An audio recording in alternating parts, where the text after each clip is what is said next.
Summer bright, candy canes hung just right, gingerbread houses, sweet delight, hope and joy on this special night. Jingle Christmas cheer, oh what fun, the holidays here. Jingle, jingle Christmas cheer, oh what fun, the holidays here.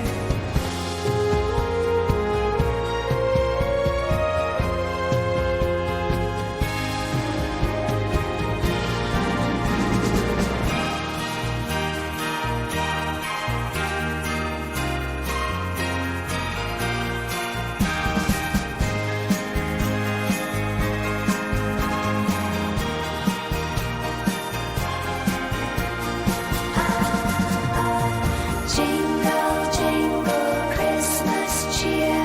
Oh, what fun, the holidays here. Jingle, jingle, Christmas cheer. Oh, what fun, the holidays here.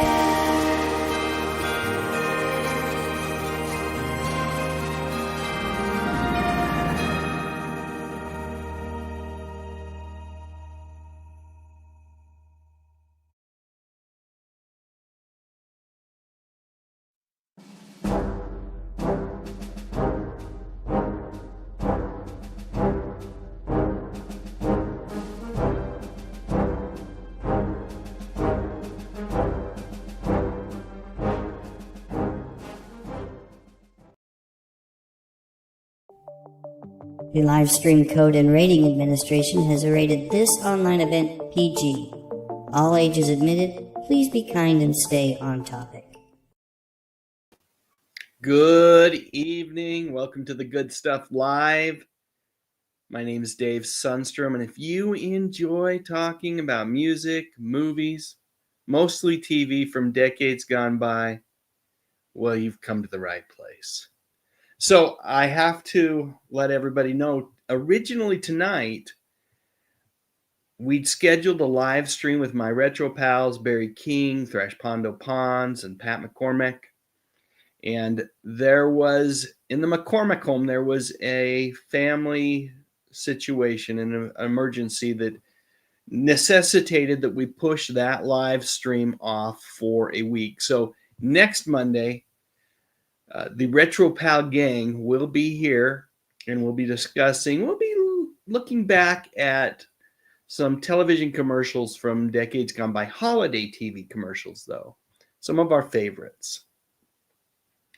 So anyway, it is great to be here. I thought about just canceling, but then I thought, you know what?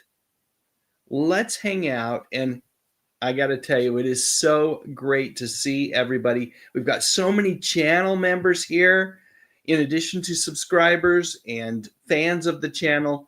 It just really does my heart good. Really gets me in the spirit of the season, even though tonight's live stream isn't holiday themed. But let's see who's here. Oh, and before I even go there, holy cow, we do have an executive producer tonight. That is channel member Lance Chaffin, who will be celebrating his 54th birthday tomorrow. Here's hoping your day is a really special one, Lance. I'm going to leave that on the screen for just a little bit, just scrolling there. But let's get to some of these chats. And I think I saw some milestone messages, and I saw that super chat from Lance Chaffin. And there might have been one more too. So let me get to the milestone messages and the super chats first. So yes, here's the Coke Zero on me message from Lance. That made him tonight's executive producer. Thank you so much. You know what? Look at this. I'm still enjoying the Oreo flavored Coke Zeros from a while back. We did a Wide World of Sodas episode with Scott Barnes not too long ago, and this was the soda that we tested. I've still got a couple. Let's see. A milestone message from Lance, who says, thank you, my friend. Lance has been a channel member for 28 months. That's awesome. Thank you so much for all your support, Lance. And there's that other super chat. Albert Nato Retro says, Dave, hope there's no bad feelings over my comments on the Joanna Peng comment. It was definitely meant to be a joke to mock attitudes of the era. I thought as much, and there definitely are no hard feelings. I appreciate you, and I appreciate your contributions to our community. And you know what? I don't want you to ever have to second guess a comment. If your comment is made with good intentions, trust that I will most likely, I hope, receive those the way that they are intended. But yeah, definitely no bad feelings at all, my friend. And thank you for the super chat. That is very kind of you.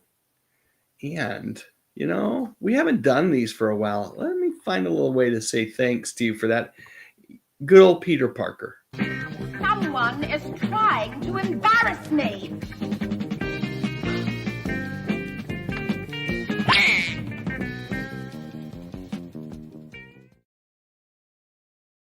Thank you so much for your support. I truly do appreciate you.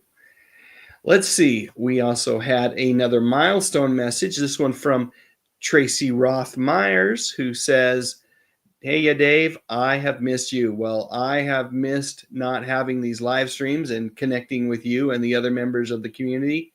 Tracy has been a channel member for over 3 years now. Wow, that level of consistent support, it is truly appreciated, Tracy. All right, I think I'm through with the milestone messages and the super chats for the moment. So let's see who else is here with us tonight. Let me scroll up to the very top if I can. Seen a lot of folks here. We've got Kenneth Wilkinson, A Child, Melina Long. Let's see who else is hanging out with us. Danny Staten, who says, greetings from South Carolina. Greetings from Kaysville, Utah, Danny. Channel member John Collins, who says 88 was cool. There were some worthy commercials back in 88. And of course, that DeLorean had some pretty wondrous attributes whenever it reached 88 miles an hour. Thanks so much for the message, John, and for the kindness that you offered my way the other day. Truly appreciated. They definitely did bring a smile to my face. Okay, let's see who else is here. Cindy D is here. Thank you so much for hanging out with us tonight, Cindy. Channel member Superplex, welcome to the live stream. Let's see, Adrian James is here. Lots of folks wishing Lance a happy birthday. I sure hope it is a good one, Lance. Let's see, who else? Linda P. Golan is here with us tonight. Gene G. Jr., Dolph Quick. Good to see you, Dolph. It's been a couple of months since I think I've seen you in a stream, so welcome. Good to have you with us. Oh, another super chat from Albert Nada Retro says, how's the weight thing going? Haven't gotten on the scale myself, but I see changes in both of us. I'm down about 10 now. So yes, I feel like it didn't hurt that I've been sick for the last week and haven't ate a lot, but yeah, it's still going well. Still going well. Thank you so much for asking. And I hope it continues to go well for you also. And I agree with you, Zuper. Channel member Zuperplex says, good to see John Collins back. It is awesome to have John Collins here with us as well tonight. Getting back to that super chat, let me see what else I can do for Albert Nada Retro tonight. We're going to do 2 of these little things.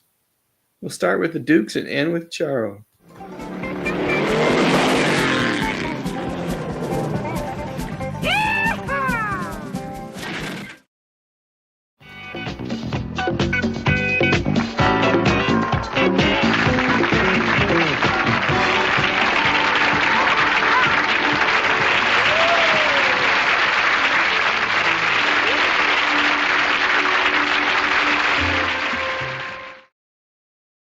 Not only can she dance, but she is also one heck of a guitarist. If any of you have ever heard her play, she's amazing. There's actually some pretty cool clips here on YouTube. You should check them out if you haven't heard her play. Let's see. Anton Miles is here with us tonight. Welcome, Anton. And I think that's it. If I missed anybody, I do have a little song, a little something special for you. Let me see if I can put that up on the screen, just to kind of make sure that everybody feels like they've been said hello to. Hi, hello, and howdy. It's so great to see you again. Hi, hello, and howdy. It's wonderful to be with my friends. Hi, hello, and howdy. Let's make the most of our time. Hi, hello, and howdy. Being with you is so sublime. Hi, hello, and howdy. Hi, hello, and howdy. Hi, hello, and howdy. Hi, hello, and howdy.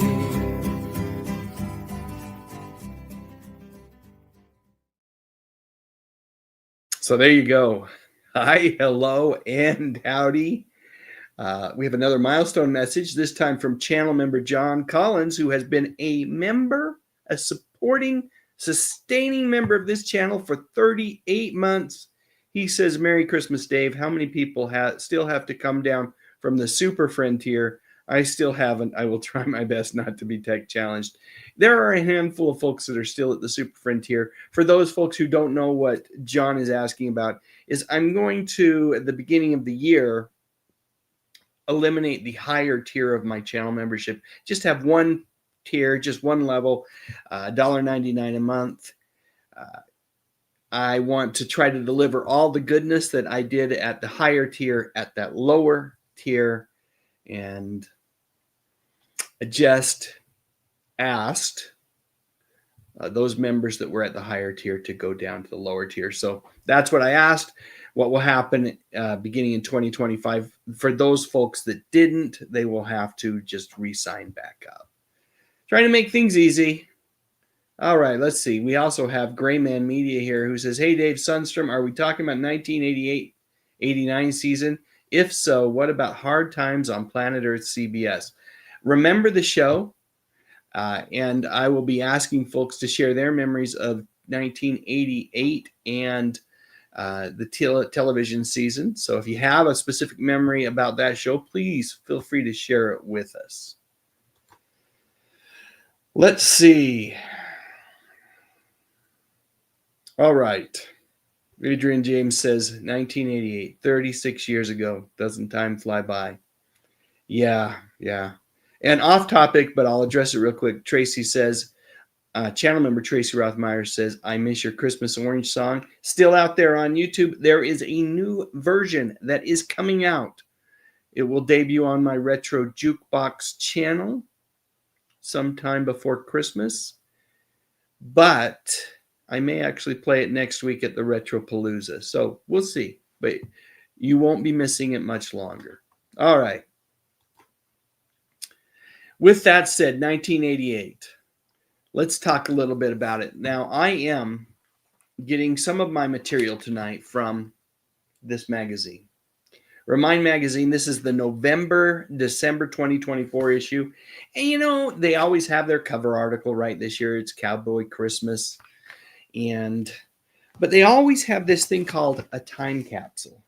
And this month's time capsule was 1988. And so I'm taking some of the information about 1988 from Remind Magazine. They've been a wonderful partner for this channel and have said that I can go ahead and use the material. I can't directly copy the material, but I can use it as inspiration. And that's certainly what we're doing here tonight.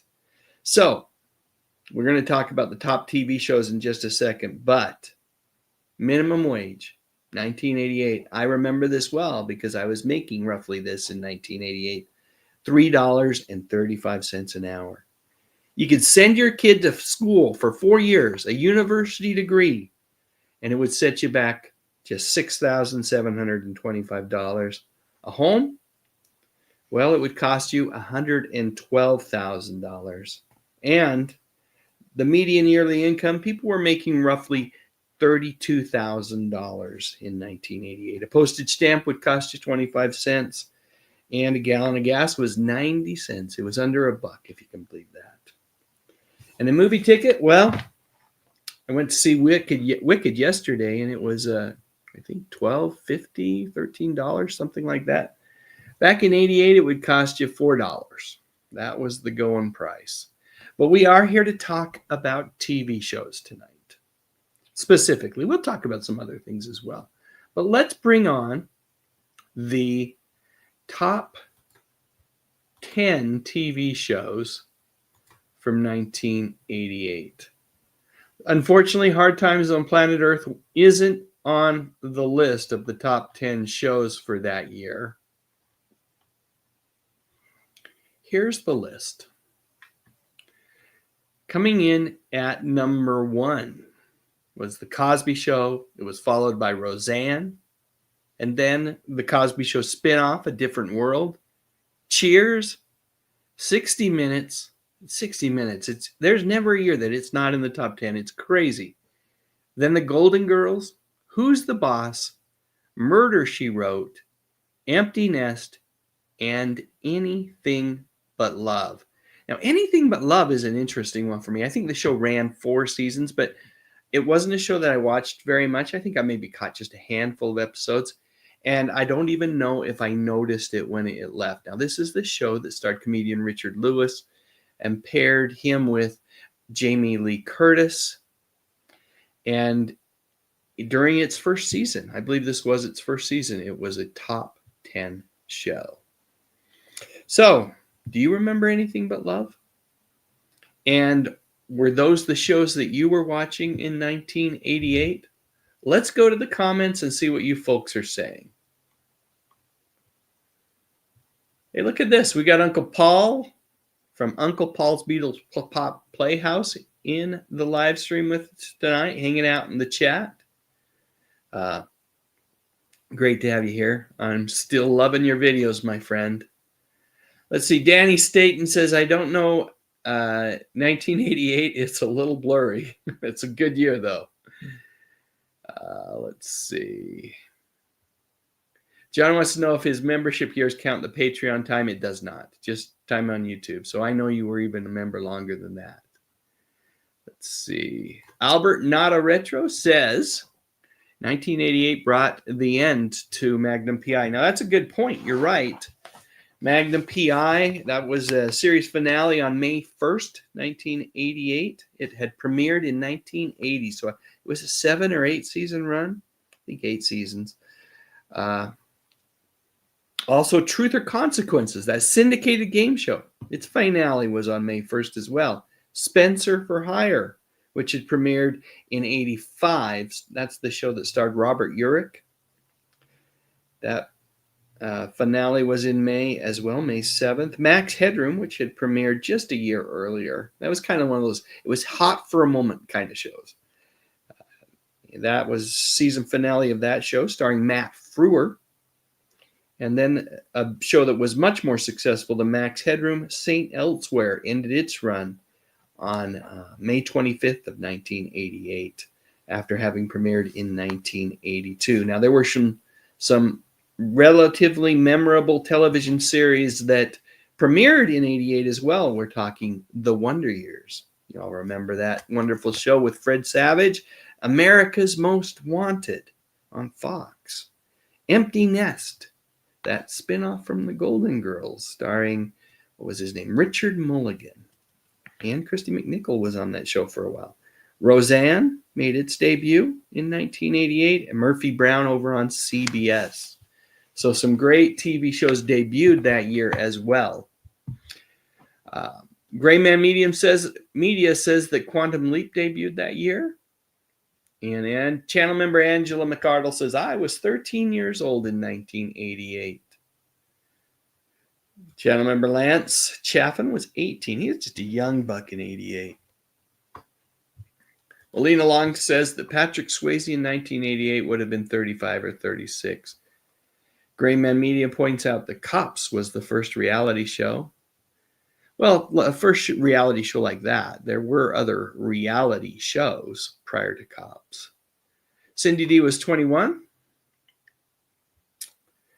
And channel member Angela McArdle says all her favorite shows, and channel member Superplex talking about the top 10 list when the Nilsons meant something. Melina Long says the Cosby Show had a 5th season in fall of 1988. Yeah, and it ran for another couple seasons, if I remember correctly. We'll talk about that in a bit. Danny says he just watched 2 of those shows. Adrian James says loved the Golden Girls. Our friend Terrell Eugene Bellinger shares some notable births from 1988. Rihanna, Jesse Plemons, Robbie Arnell, Michael Cera. I'm going to have a hard time pronouncing that one. Ego Noadim, Mae Whitman, Vanessa Hudgens, Julian Hugh, Chloe Fineman, Glenn Powell, Emma Stone, and Zoe Kravitz. And we'll talk about Zoe Kravitz in a minute as well. Let's see. Cindy D says, the Golden Girls, Empty Nest, and A Different World were the best. And channel member Lance Chaffin says that Die Hard debuted in 1988. Did it? Is that when it debuted? Hold on a second.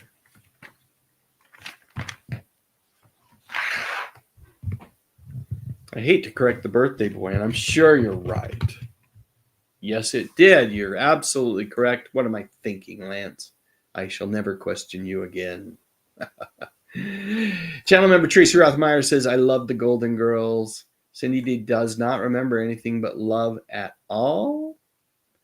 Channel member Angela McArdle says, I loved Spencer for Hire. Adrian James points out that the highest grossing movie of the year was Rain Man.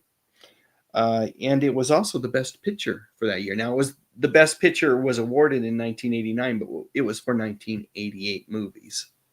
So, let's see. Terrell Eugene Bellinger says Roseanne premiered in 88 and was number 2 behind The Cosby Show for its first season. Cindy D liked Robert Urich better in Vegas. Channel member Tracy Roth Myers says, I loved Murphy Brown. Uncle Paul says, well, the Wonder Years hit every perfect mark. It sure did. It was a really wonderful show. R.I.P. Richard Lewis. I never got a chance to see him do stand-up live. Would have loved to.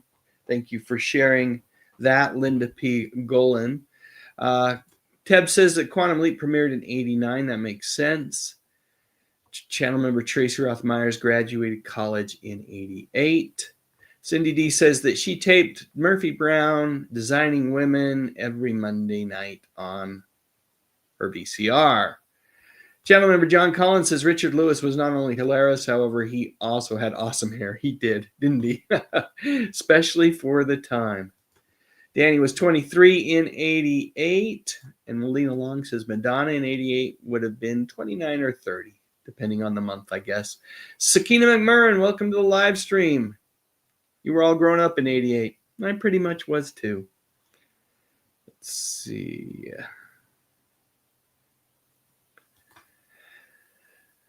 Dolph Quick asks, is it true that the whole St. Elsewhere series was a child's imagination? Well, it depends on how you interpret the final scene of that show. Teb asks, to this day, Die Hard is considered whether or not it's a Christmas movie. Yes, that is the question.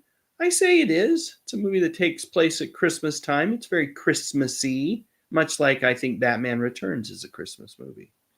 Kenneth Wilkinson says it's hard for me to watch The Cosby Show now. Yes, sir, it is for me as well.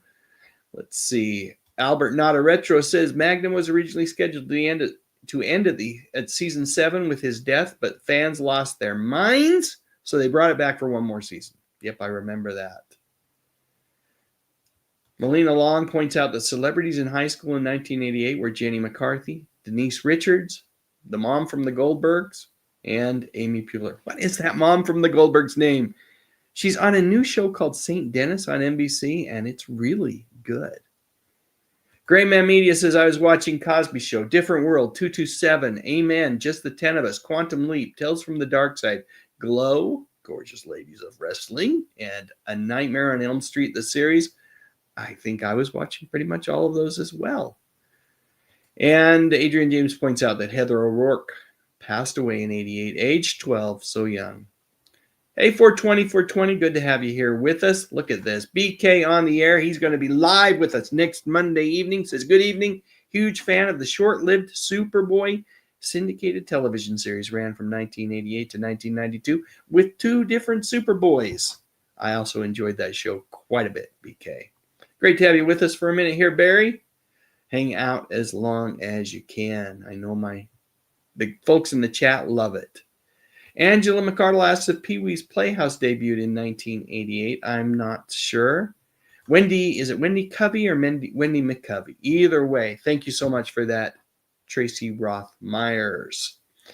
Let's see. Melina Long says famous celebrities in 1988 were Patrick Swayze, Michael Jackson, George Michael, and Deborah Gibson.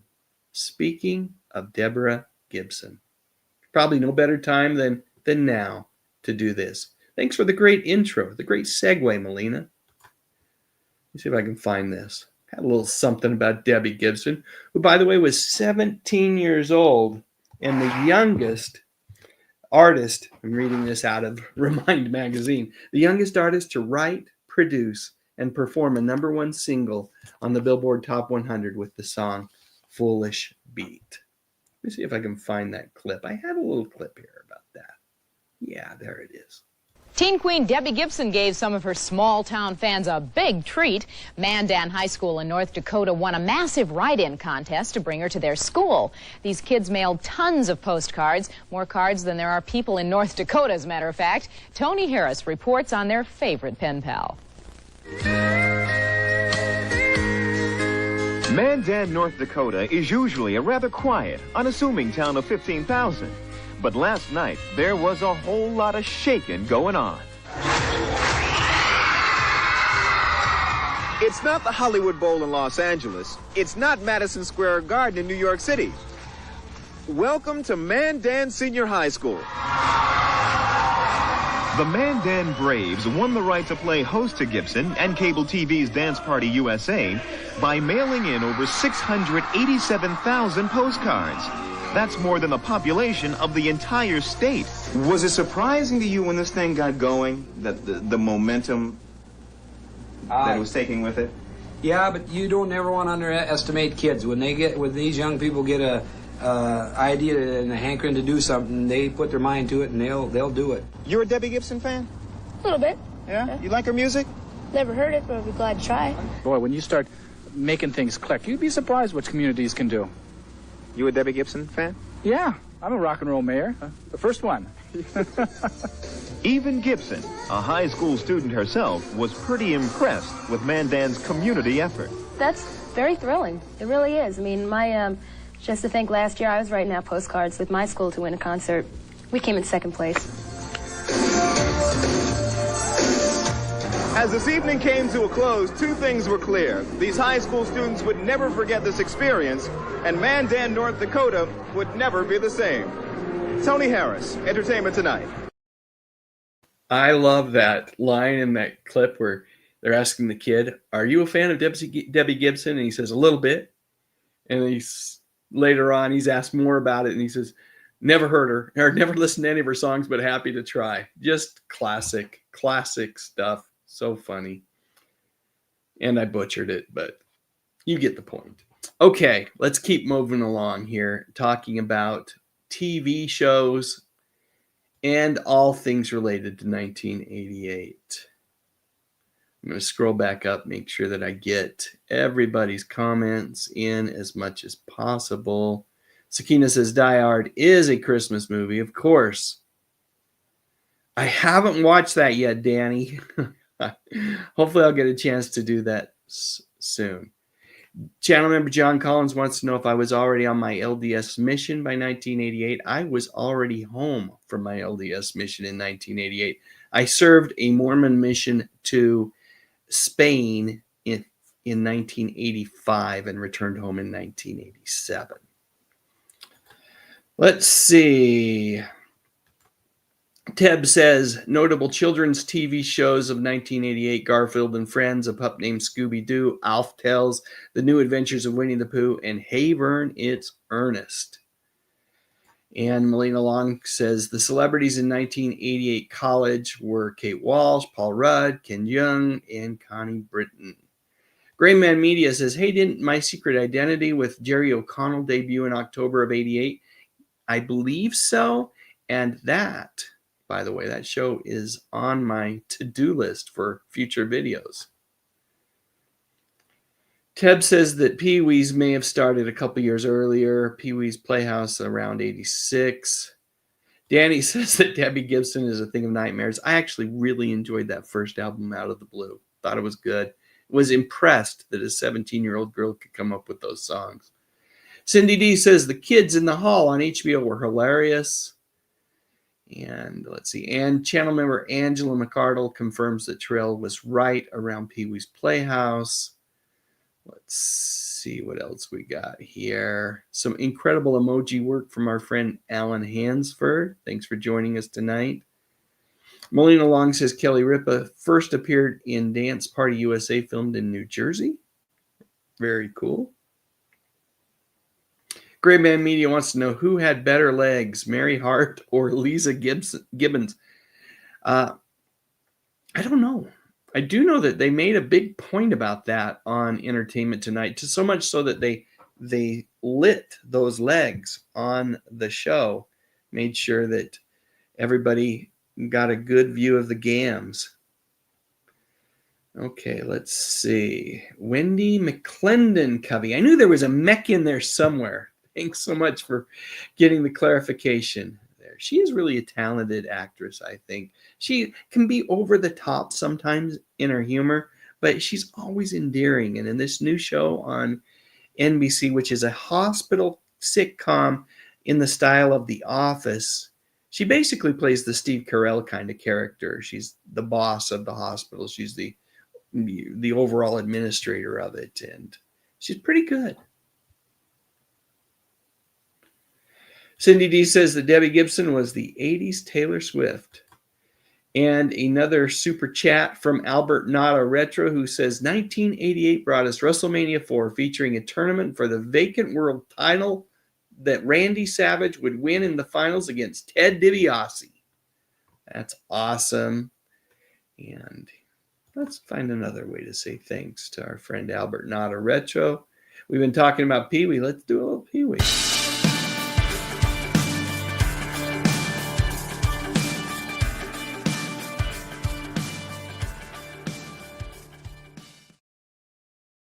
Truly appreciated, my friend. Truly appreciated.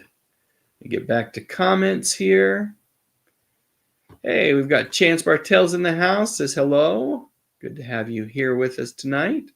Chance runs a YouTube channel called The Nostalgic Pod Blast. You should definitely check it out. He's a fountain of knowledge. Let's see. What else do we have in the chat? Channel member John Collins says 1988 was the heyday of the $100,000 pyramid with America's perpetual teenager Dick Clark. Indeed, it was. And Uncle Paul says, I believe the syndicated new Gidget ended in 1988. Big fan of Karen Richmond, a.k.a. Mrs. Greg Brady. Sadly, new Gidget, part of Lost TV. Yeah, you haven't seen that forever. BK on the Air says, in the heat of the night, 1988 to 1995, a shot was shot here in Georgia, starring the great Carol O'Connor. Let's see. Angela McArdle met Jerry O'Connell in 2012. Super nice guy, she says. Let's see. Grayman Media says, Reno 911. Was it on in 88? Sakina McMurrin says, Mary Hart had her legs insured for $1 million. Wow.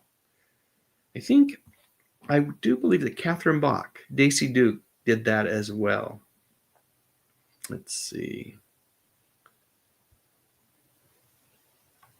BK says he's Team Mary Hart. I liked them both. I thought they were great anchors. Dolph Quick says Mary Hart's legs were insured by Lords of London. And channel member Superplex says, rest in peace, Paul Rubens. The more I hear about Paul Rubens, the greater I think that man was. Let's see. Look at this. We've got Ms. Elizabeth here. She says, hello there and good evening. Hoping that you are all doing well and that your December is off to a dandy start. Just got back from work. So as always, I'm a tad bit tardy. Well, thanks for joining us. As I say, better late than never. Cindy D says, Dirty Dancing, the TV show, lasted only one season, could not recreate the magic. That is so often the case of those shows that are based on hit movies. They really struggle. Often they don't have the same actors, and even if they do, they just can't quite capture the genie in the bottle the way that the hit movie did. Teb says the long-running Australian soap opera Home and Away made its debut in 1988 and continues to air until this day. Let's see. Nostalgic Podblast points out that Superman 3 debuted on ABC in 88 with extended scenes. I really loved that when ABC or any of the networks would debut a motion picture, a feature film with extra scenes. It made it kind of special, right? Let's see. I think this is a good stopping point for us to go to another video clip. We've been talking a little bit about The Cosby Show and A Different Stroke, and not A Different Strokes, A Different World, starring Lisa Bonet. Let's talk a little bit more about those two programs, but we'll kind of focus on Lisa and A Different World more than The Cosby Show. Here we go. Lisa Bonet was only 17 when she landed the role of Denise Huxtable on The Cosby Show. And wouldn't you know it, she quickly became one of the show's breakout stars. Yep, before you could even say Jell-O pudding pops, Lisa was all over the covers of various magazines. She truly was a rising star. And she was part of a television phenomenon. The squeaky clean, picture-perfect family on The Cosby Show. During the mid-'80s, I don't think you could get any more wholesome than the Huxtable clan. And the mastermind behind it all was this man. He knew what American audiences wanted and what they didn't want. And believe it or not, Lisa was a big part of his master plan. In fact, she was so popular that Bill, along with the powers that be at NBC, made the decision to have her headline her own spin-off show that was originally going to be titled Hillman, named after the school where Cliff Huxtable got his college degree and where his TV daughter, Denise, would do the same. Say hello to a new show. Oh, I'm Denise Huxtable. I'm Jaleesa. I'm from Minnesota. I'm a Marsha. Hi. Say hello to Lisa Bonet and her very own comedy series. Yes! It's a classy, brassy, ambitious, delicious, wiggling, giggling, brainy, zany good show. Premiering Thursday, September 24th, It's a Different World. However, before that show even got off the ground, Lisa did something that threatened to tarnish The Cosby Show's G-rated image. No, I'm not talking about this magazine cover, although I'm pretty sure that Bill wasn't pleased with it. Or maybe he was. Who's to say these days? Nope, the first thing that she did that really upset the chief of Cosby Incorporated was to sign on to this movie. Anyone else remember Angel Heart? I've only seen it once, a very long time ago. It had an intriguing premise and a wonderful cast, which included Robert De Niro. But the movie became notorious way back then for earning an X rating. It would turn out that many of Lisa's steamy scenes with Mickey Rourke had to be dramatically altered to get that film an R rating. And then to top things off, Lisa got pregnant. The father was a then unknown rocker who went by the name of Romeo Blue. Not long after this announcement, Romeo Blue made the decision to go by his real name. And wouldn't you know it, he had much greater success when people just called him Lenny. And that little baby who was hanging out in Lisa's belly, well, she would turn out to be a pretty darn good Catwoman. But I'm getting way off track here. Let's get back to Lisa. Bill Cosby called a meeting in Hollywood last night with the writers and producers of A Different World. The star of the series, Lisa Bonet, who is married to musician Leonard Kravitz, is pregnant. Now the hot question is how to deal with her character. Action. Entertainment Tonight has learned that the show's producers are now trying to decide whether to hide her pregnancy or to have Bonet's character, Denise Huxtable, get married. We've also learned that another scenario would have her getting married, getting pregnant, and returning to The Cosby Show. It had been reported that Lisa Bonet's nude appearance in last month's Rolling Stone hadn't made Bill Cosby very happy. In spite of the fact that her pregnancy then offered an ideal opportunity to replace her, there are no plans at present to drop Bonet from the Cosby family. While this article stated that there was no immediate word on how her pregnancy would affect her role on A Different World, it was soon decided that instead of trying to hide her pregnancy, or perhaps even writing it into the show's storyline, it would be best for Lisa to leave the show. So she was told that she would be returning to The Cosby Show, which, with everything going on in her world, didn't seem like all that bad of a plan. At first, this seemed like a great solution for all, but then something happened. Something that no one saw coming, but someone really should have. And yes, we can blame it all on Roseanne. And maybe The Simpsons just a little bit. For you see, there were new sitcoms that were routinely beating The Cosby Show week after week. And those families, well, they were nothing like the Huxtables. So Bill, he did a little thinking, and he made some decisions. New, younger characters would be added to the show. And other characters, well, they would have to go. And one of those departing characters was Denise.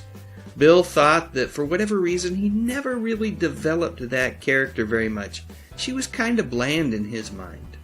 And Bill said as much to the press. Trying to take the heat away from Lisa, he said that he blamed himself for not making Denise a more provocative character. It was a sad way to announce Lisa's departure from the show, but at least it felt honest and accurate. I don't know what to think about Gary Deeb's article. Some of the things that he says in this piece that ran nationally run contrary to what Bill was saying publicly about Lisa. And even if it was accurate, it wasn't kind. He called her washed up.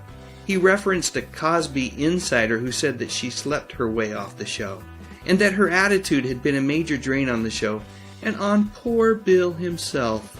The final paragraph is a doozy, attributed to another NBC insider. It's just so cruel. Deebs writes, "The girl had the world at her feet, but she never understood the first thing about work ethic. Bill gave her every chance. Now it's over." Wow. Who says that? Talk about kicking someone when they're down. I don't have words for how bad I feel about the way that Lisa was treated.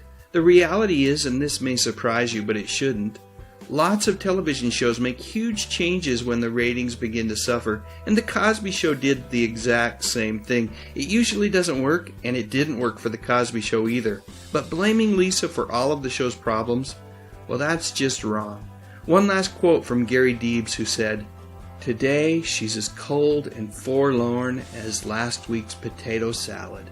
But any tears shed for her would be wasted indeed." Well, you know what, Gary? Last week's potato salad has managed to carve out a pretty decent career. She was in Will Smith's big hit from the late 90s, Enemy of the State. Remember that one? And being a big fan of the TV show New Girl from a few years back, I remember seeing her on that. She also played a recurring character on Showtime's Ray Donovan. But her biggest role, after getting dropped from The Cosby Show, has been without a doubt being a mom. She's actually got 3 kids now. There's Zoe, and then there's 2 more fairly young kids who she had with actor Jason Momoa after they got married in 2017. Oh, and one more thing. Here's what Lisa had to say about her TV dad back in 2018. She says that back when they were working together on The Cosby Show, she sensed a dark, sinister energy coming from him. She also added, however, that she wasn't aware of any inappropriate behavior by him and she didn't want to judge him. Instead, she felt like the best thing to do was to leave it all to karma and justice. So there you go. Now you know. Ultimately, Lisa was dropped from The Cosby Show for no other reason than a last-ditch attempt to remain relevant. But life has a way of working out. Lisa calls it karma and justice, and you know what? I think she's right. I do. I think she is 100% right. Let me get to some comments that I highlighted while we were watching that video. Nostalgic Podblast says, "I was watching Nick at Night in 1988 when it hit the scene that year. Nickelodeon by day and Nick at Night by evening." And then I think it was Uncle Paul that said it's hard to find the new Gidget. Ms. Elizabeth, a.k.a. Music Girl 67, a channel member here, says you can find some episodes of New Gidget right here on YouTube as well. And then channel member, and then Albert Nada Retro says Tia I always have a hard time with her last name. Tia Carrere, probably pronouncing that wrong, says appeared on the A-Team in 88. Yeah, I believe they were actually they were thinking about incorporating her into the show as a regular the next season, but it didn't happen. Anyway, which I believe was their last season as well. Denise did make cameos on The Cosby Show. Yeah, Bill brought Denise back into The Cosby Show before cutting her loose again. Great stuff, Albert Nada Retro. And then channel member John Collins says, Dave, what movie or television star from 1988 would you like to have had dinner with, and where would you have gone to dinner with them? Probably would have been Michael J. Fox. I enjoy his movies so much. Big fan of his work. If we're talking about a TV star, maybe Christy McNichol. She was on Empty Nest, I believe, during 88. And that was a top show for that year.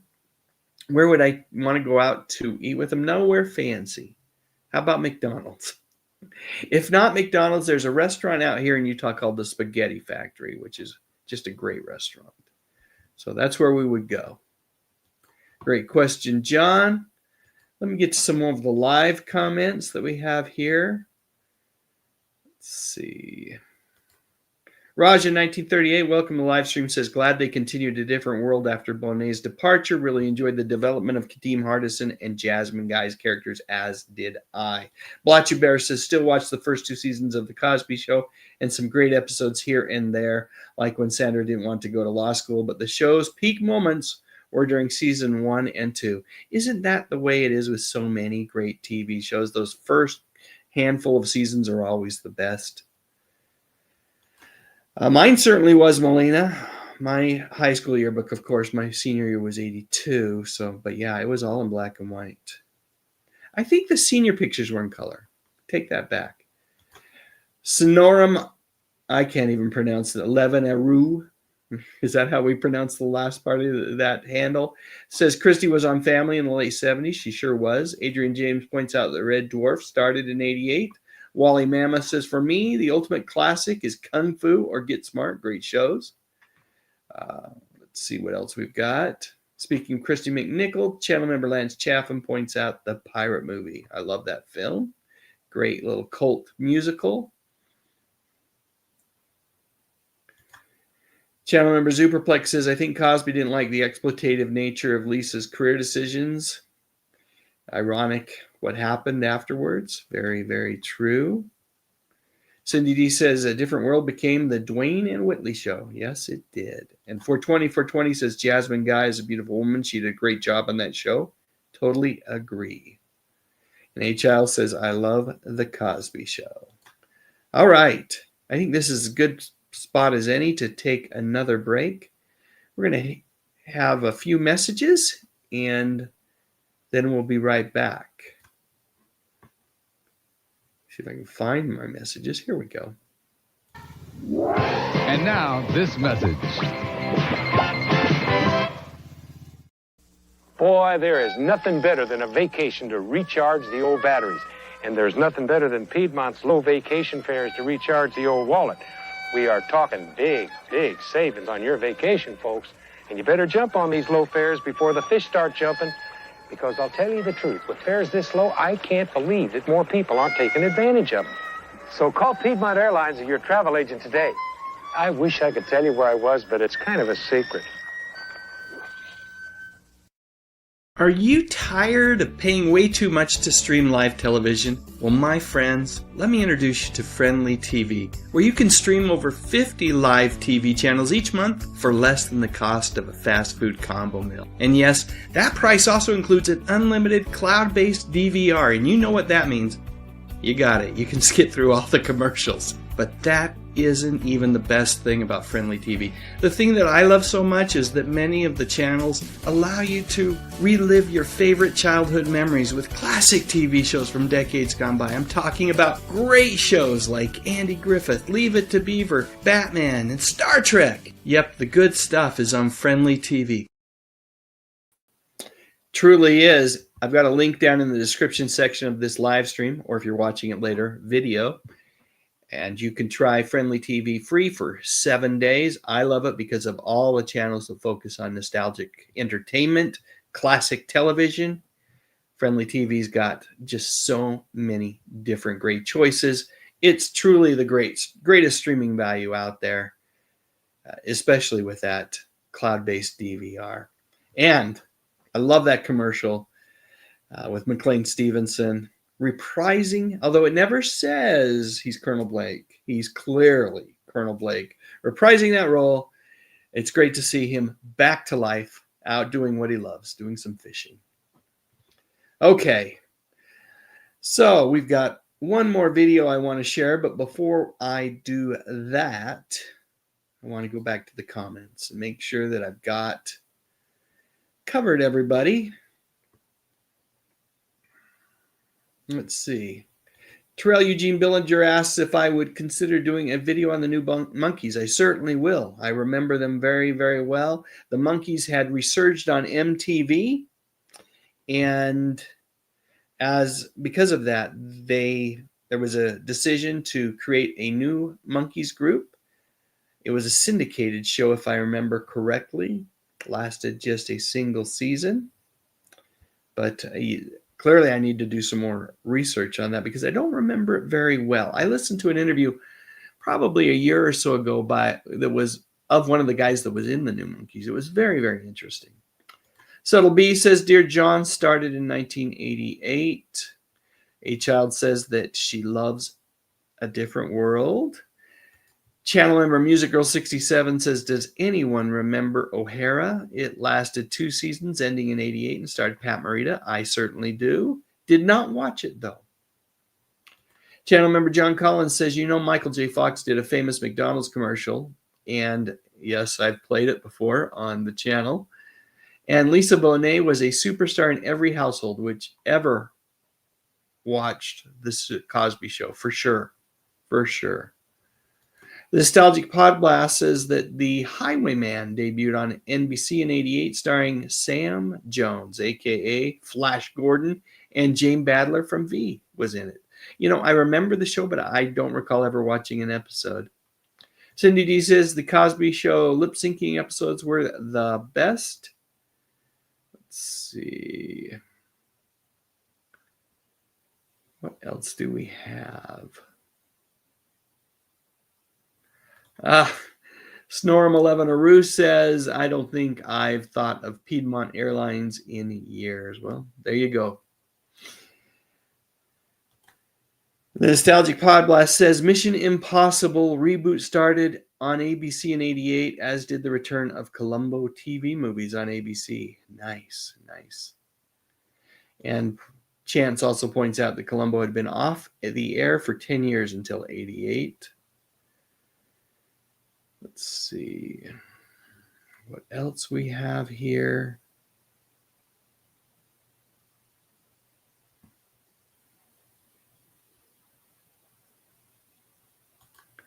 Nostalgic Podblast says Mission Impossible reboot was an exception. It was good and made in Australia. It was syndicated, wasn't it? If I remember correctly.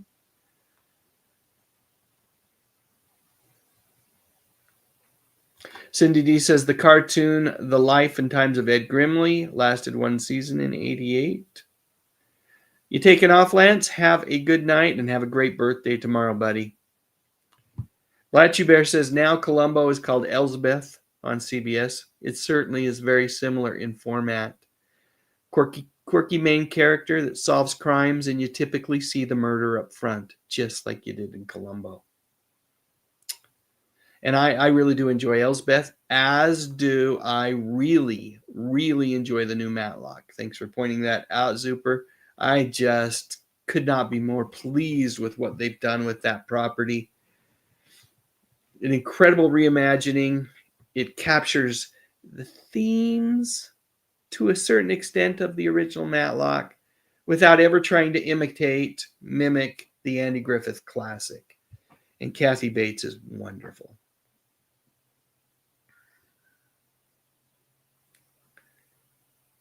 Oh, Chance says Mission Impossible was on ABC for 2 seasons in prime time. Was there a syndicated version of that show as well, though? I'm remembering something like that. Music Girls channel member Music Girl 67 says J.J. Starbuck was another one-season wonder on NBC that ended in 88. I don't remember it at all. I remember the name, but I'm trying to even think who starred in that. Can't remember. Let's see.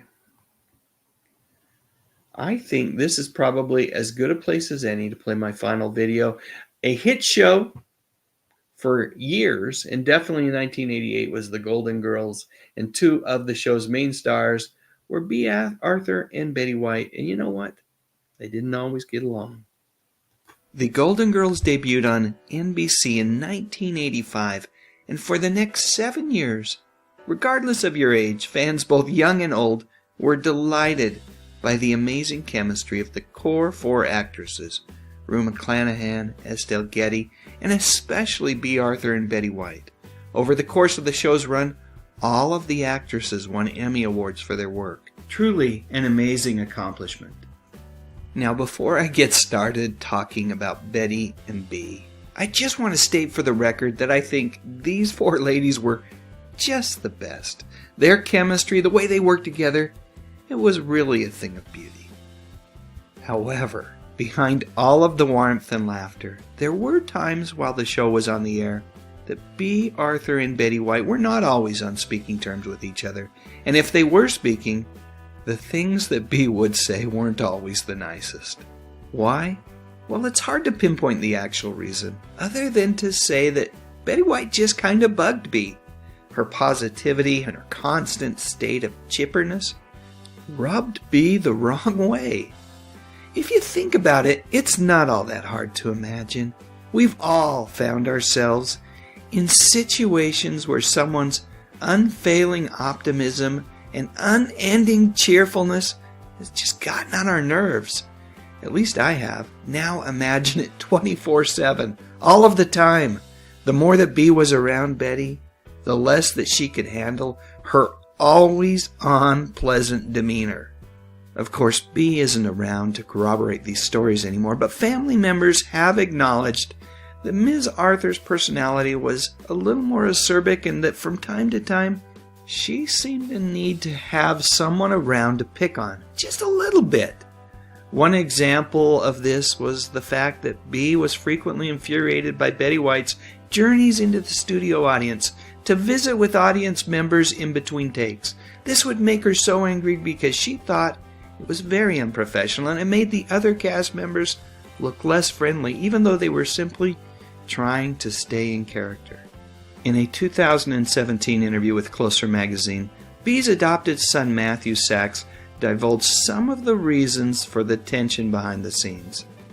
Here's his quote. "My mom unknowingly carried the attitude that it was fun to have someone to be angry at. It was almost like Betty became her nemesis, someone she could always roll her eyes about at work," Sachs told Closer. But things weren't always so bad between the actresses, with Sachs recalling the times where Betty and Bea would ride together to work.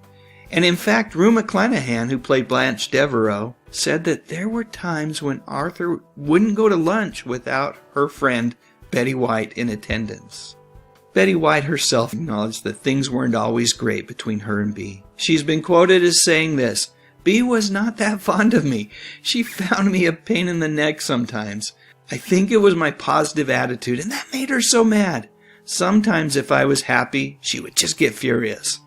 That said, there are others who point out that it might not have been just Betty White's positive demeanor that got Bea riled up. In fact, when an earlier version of this video was on YouTube, longtime Golden Girls fan Delana Johnson said this, "I know Betty thought Bea couldn't stand her, but come on, it wasn't from being overly optimistic.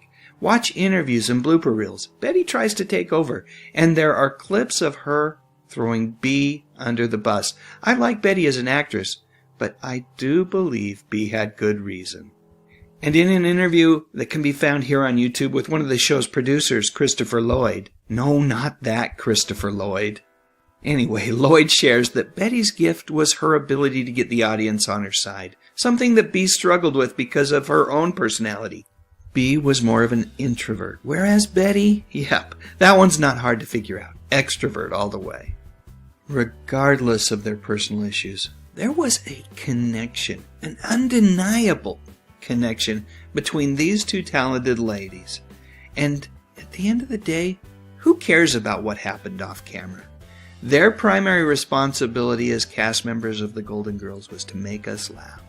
And they both did that so very well. Boy, oh boy, they sure did.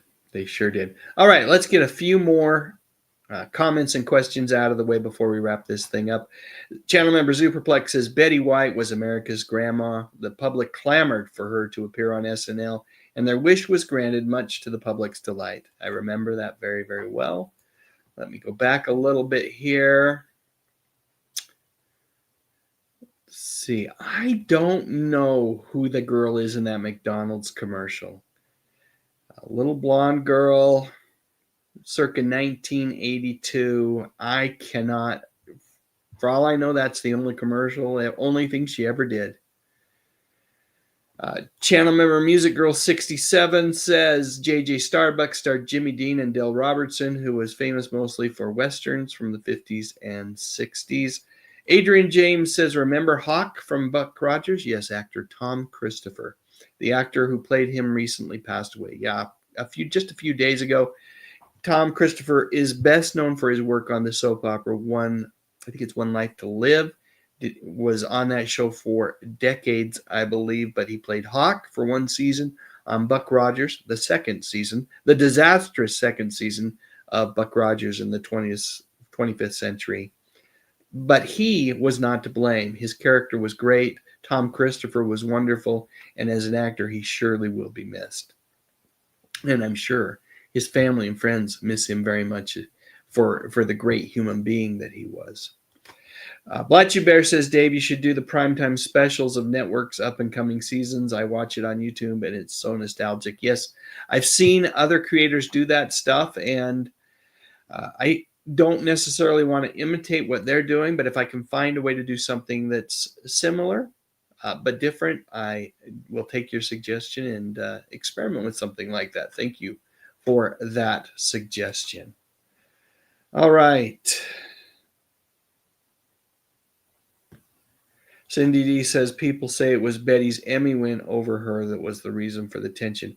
I believe Bea got an Emmy win as well. Did she not? And Chance says, the season when Mel Blanc was erased for a while as the voice of Tweaky. What were they thinking or smoking? Well, Mel was sick. He was in the hospital, from what I understand, and was unable to be the voice of Tweaky. But for the guy who took his place to not even try to sound like Mel Blanc, that was a mistake. Danny Staten says, I'm old and I live in a world where the hot chicks from Cheers and Kelly Bundy are now the Golden Girls. Oh my. That'd be a great new Golden Girls. Excuse me. Let me go on mute for a second. Can't decide whether I wanted to laugh or cough there. Blatchy Bear says all four of them received Emmys. Yes.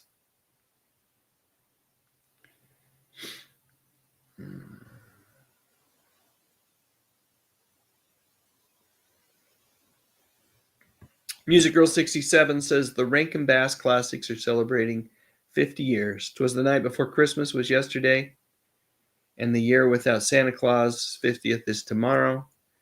NBC had Rudolph on just the other day as well. I don't think they were all celebrating their 50th, but those are such great shows, right? Such great classic shows, and just so grateful that they're woven into the tapestry of our lives. Look at this. Rochelle B., the Partly Normal LMT, another longtime channel member, is here hanging out with us. Thanks for joining us.